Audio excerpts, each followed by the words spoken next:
हरे कृष्णा कृष्ण कृष्ण हरे हरे।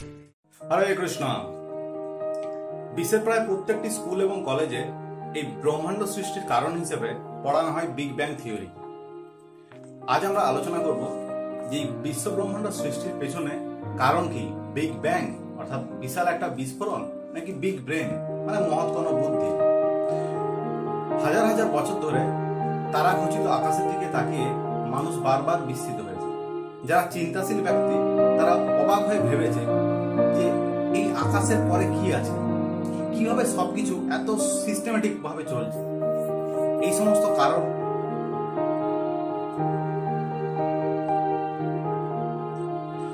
এসবের সৃষ্টি হলো কিভাবে, কে করলো এই অদ্ভুত সৃষ্টি। ধর্ম এবং শাস্ত্রগ্রন্থের পরিধির বাইরে গিয়ে ভয় এবং কুসংস্কারের থেকে সরিয়ে এসে সর্বপ্রথম এই মহাপ্রশ্নের মহা উত্তর দিতে এগিয়ে আসলেন বিজ্ঞান। এবং অনেক পরীক্ষা নিরীক্ষার পর 1948 খ্রিস্টাব্দে তারা অবতারণা করলেন বিগ ব্যাং থিওরি। কি এই big bang theory? Big bang theory হলো আজ থেকে 400 কোটি বছর আগে পৃথিবীর সবকিছু ছিল ঘনীভূত অবস্থায়, এবং তারপর হঠাৎ করে এক বিস্ফোরণের ফলে সবকিছু চারিদিকে ছড়িয়ে ছিটিয়ে যায়, এবং তারপর এই সমস্ত গ্যাসীয় জ্বলন্ত পিণ্ডগুলি ঠান্ডা হয়ে ধীরে ধীরে সৃষ্টি হয় চাঁদ, পৃথিবী এবং বিভিন্ন গ্রহ নক্ষত্র এই ব্রহ্মাণ্ড। তো এই যে বিগ ব্যাং থিওরি হয়েছিল, এই বিগ ব্যাং থিওরির প্রমাণ হিসেবে বিজ্ঞানীরা যেটা দেয় সেটা হচ্ছে হাইপোথিসিস প্রমাণ, মানে ধারণামূলক প্রমাণ। কি সেটাকে বলে বিজ্ঞানের ভাষাতে হাবলস ল।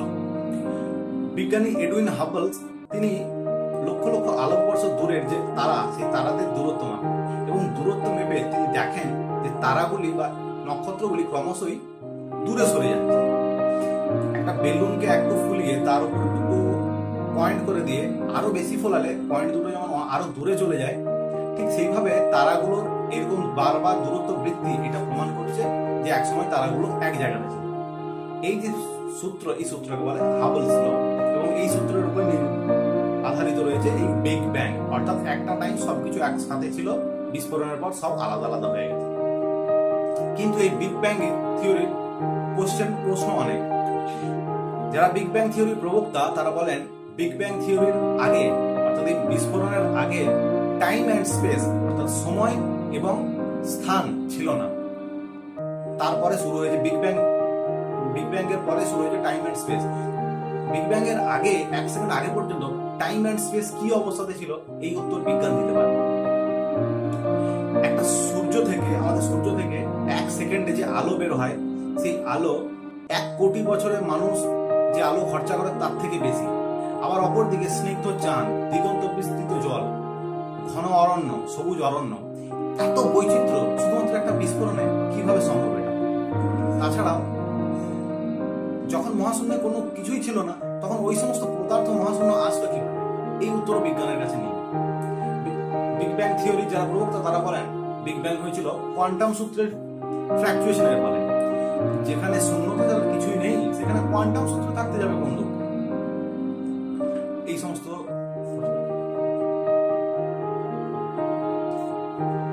বর্তমানে একটি সব থেকে মেগা সিটি লন্ডন, সেই লন্ডনে সবকিছু নিয়ন্ত্রিত ভাবে রাখার জন্য আমরা জানি কত হাজার হাজার মানুষ কত নিরলস ভাবে চেষ্টা করছে।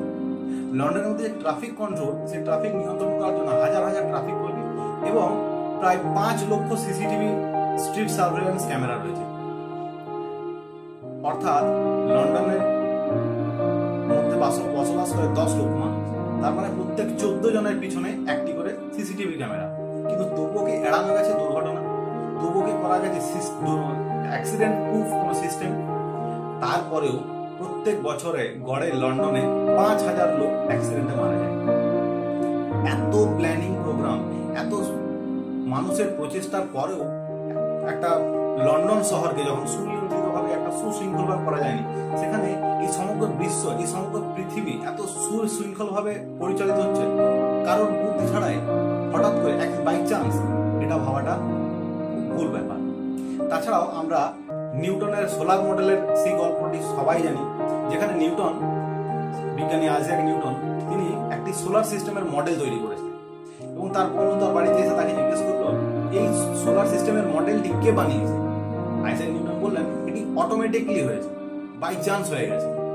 তার বন্ধু বিশ্বাস করতে চাইলেন না, তিনি বললেন না না, এত সুন্দর একটা সৃষ্টি এটা কিভাবে বাই চান্স হতে পারে?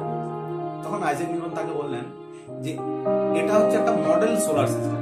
তো এই মডেল সোলার সিস্টেমটা তুমি বিশ্বাস করছো না যেটা বাই চান্স হয়েছে, এটা হঠাৎ করে হয়ে গেছে, কিন্তু তুমি এটা বিশ্বাস করছো যে এটা যেটা অরিজিনাল সোলার সিস্টেম সেটা বাই চান্স হয়েছে, সেটা কারো ধরা হয়নি। তার বন্ধু তখন বুঝতে পারলেন আমাদের পৃথিবীর মধ্যে সূর্য থেকে একটা অতি বেগুনি রশ্মি আসে, সেই অতি বেগুনি রশ্মি এই পৃথিবীর জন্য প্রচন্ড ভাবে ক্ষতিকর। তো এই অতি বেগুনি রশ্মি যাতে পৃথিবীর জীবকুলকে ধ্বংস না করে, সেই জন্য পৃথিবীর ওপর একটা ওজোন লেয়ার, ওজোন গ্যাসের একটা স্তর রয়েছে। সেই ওজোন গ্যাসের লেয়ার এই অতি বেগুনি রশ্মিকে পৃথিবীতে আসা থেকে ব্যাহত করে। বর্তমান সমাজে, বর্তমান সোসাইটিতে আমরা পলিউশন থেকে বাঁচার জন্য, রিসেন্টলি করোনা থেকে বাঁচার জন্য আমরা যে মাস্ক ব্যবহার করি, সেই মাস্কটাও কারো না কারোর দ্বারা ডিজাইন করা হয়েছে।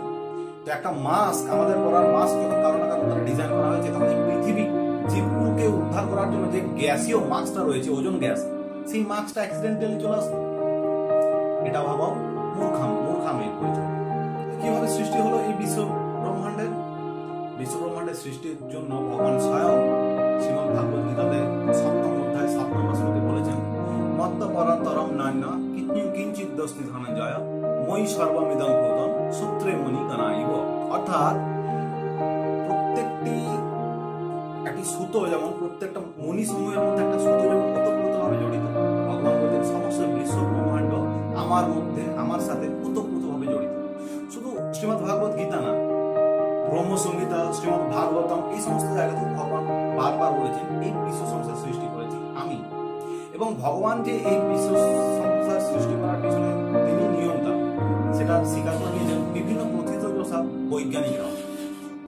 Galileo, Nicolaus Copernicus, sir Isaac Newton, Albert Einstein, এই সমস্ত বিজ্ঞানীরাও স্বীকার করে নিয়েছেন